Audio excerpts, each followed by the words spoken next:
Hey, welcome to Half the Battle. You know, it's been said a lot, even by me, that the comic was far more realistic than the cartoon. Well, let's disprove all of that with today's episode. GIJoe versus a giant robot, also known as Comic Issue 3, The Trojan Gambit. You know, the title gives something away, but I can't quite put my finger on it. So let's see how GIJoe will deal with Cobra and their deadly robot.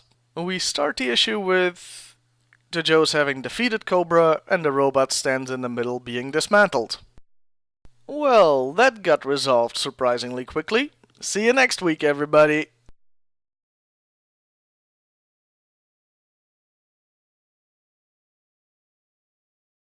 Oh, okay, it seems there are a few more pages.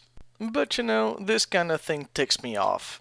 I'm a big fan of show, don't tell, and here we get a quick recap of a battle we didn't even get to see, including Snake Eyes being a badass. Yes sir, half a dozen Cobra troopers thought they had all Snake Eyes disarmed. Shoot, General! He shouldn't be allowed to carry that thing in his boot. It's gotta be against the Geneva Convention. So does this guy have things stuffed in his boots every issue? Anyway, all I'm saying is it would have been nice to have seen this battle instead of getting the cliff notes and getting dropped into the story halfway through. Moving on, the Joes decide to pack up the robot and bring it into their secret headquarters so they can examine it. What could possibly go wrong? The robot will be transported in one of 3 mail trucks, because they want to remain covert. However, this is all part of Cobra's secret plan. Da da da! The mail truck carrying the robot arrives at the pit, GIJoe's secret headquarters, located beneath the chaplain's assistant's motor pool. We get a full page of the truck going down to the deepest level of the base. This actually serves 2 purposes. It shows the reader a nice layout of the base, but it also shows something else. It reminds me of the opening of the game Half-Life, where the only thing you do is stand in an underground train car going deeper and deeper into the facility, a facility you'll eventually have to fight your way out of. By giving you this long intro, the game tells you you're going to have to do a hell of a lot to make it back to the surface. This single page of the comic does the same thing. I'll give away Cobra's plan here. The robot is supposed to escape the base and send a signal alerting Cobra and telling them where to strike.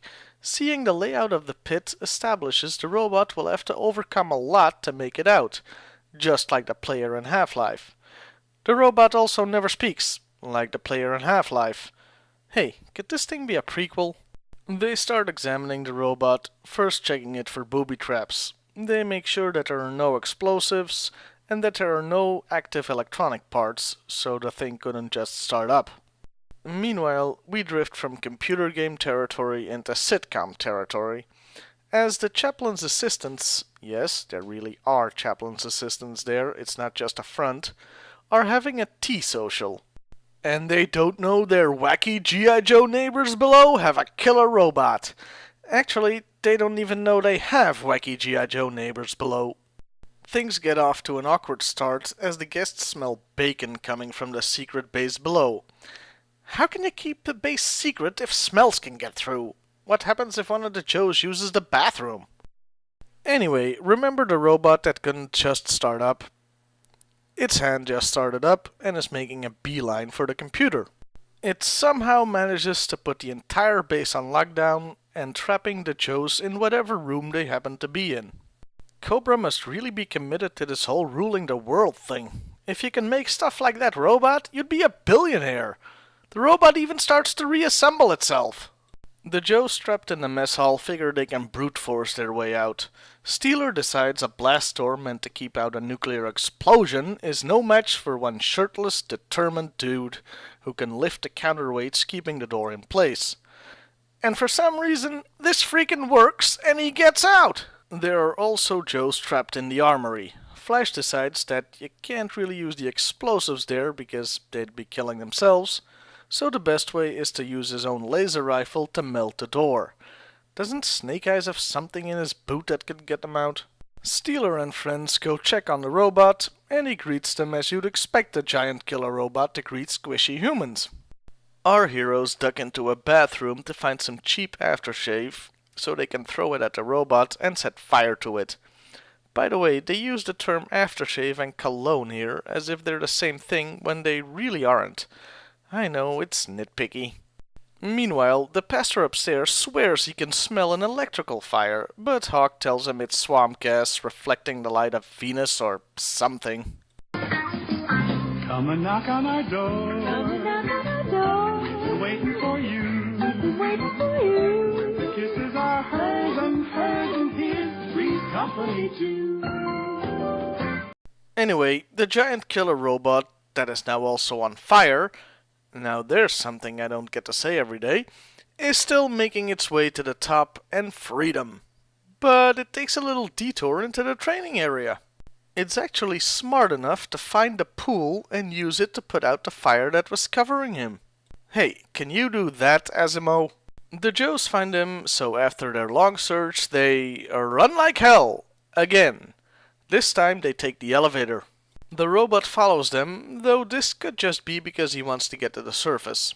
So the Joes drop the elevator on him. When this doesn't do the trick, they try to dump a huge laser cannon on him. I guess they couldn't find the kitchen sink. But all they do is destroy a multi-million-dollar piece of equipment as the robot manages to dodge it. You know, I'm beginning to root for Johnny 5 here. Dude's got some skills. But now, we've gone from a computer game, past a sitcom, and straight into Home Alone, as the Joe's next plan is to throw paint at the thing to blind it and let it stumble into a camouflaged hole. And this somehow works! The robot is destroyed. This thing survived being disassembled, being set on fire, and having an elevator fall on him. But he gets destroyed by something Wile E. Coyote would come up with. The big badoom noise makes the pastor think the Balrog has awoken, but Hawk convinces him it's just the neighbor's kid playing his rock music too loud or whatever.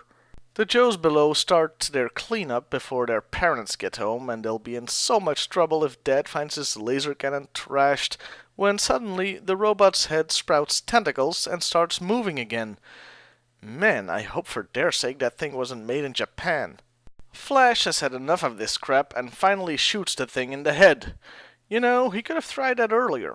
But it's still not over, as this is really the little robot that could. His head opens up and robot bugs crawl out, heading to the surface. You know, if the robot had just gone with that plan from the start, I think the mission could have been a success. Think about it. If the robot had just released his head crabs when he was alone at the start, they could have reached the surface with nobody the wiser. But since he was a dumbass, the Joes stomp out his last resort in quick succession. One of the little guys is missed though, and finally makes it out. Yay! Only to be immediately crushed by Scarlet, with the folks at the tea social thinking it was just an ordinary bug. And so our comic ends with Cobra Commander once again saying, "Next time, Gadget! Next time!" So that was issue 3. It was definitely the weakest of the first 3 issues we've looked at. Realism goes right out the window, and mixing the tension below with the sitcom upstairs didn't really work for me. And during the making of this review, I actually found myself rooting for the robot. While amusing, I don't think that's what they were going for. Well, that's all for this week. See you later, folks.